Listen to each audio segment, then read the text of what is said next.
Alright guys, mag-unbox tayo ngayon ng nabili nating EQ sa Shopee.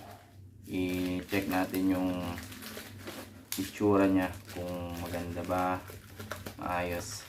So, karating lang nito kahapon, so ngayon lang natin siya ma-unbox. Ayan. Ito na yun. Erin Band Controller. Erin Instrument Band Controller. Buksan na natin. Nakaseal pa siya.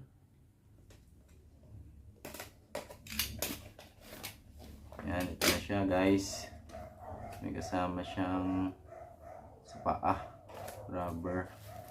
Then ito na yung unit. Ayan.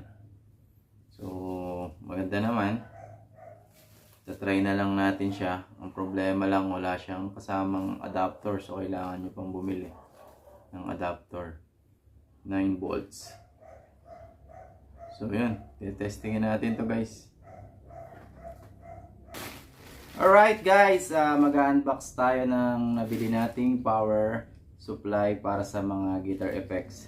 Ito yung nabili natin sa Shopee. So, 3 days lang. Dumating na siya. Buksan na natin. So, ito na yung unit.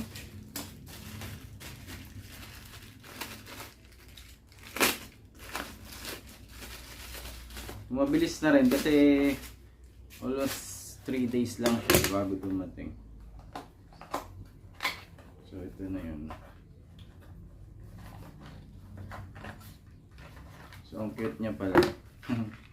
Maliit lang. Tapos ito yung mga ano niya, cable connector. And ito na yung unit. So ang cute. Maliit lang pala siya. Halos ano lang ng daliri. Pag tinignan mo sa Shopee, parang ang laki niya. Pero ganito lang siya kalaki. Sakto lang din kasi sakto lang sa board natin, maliit.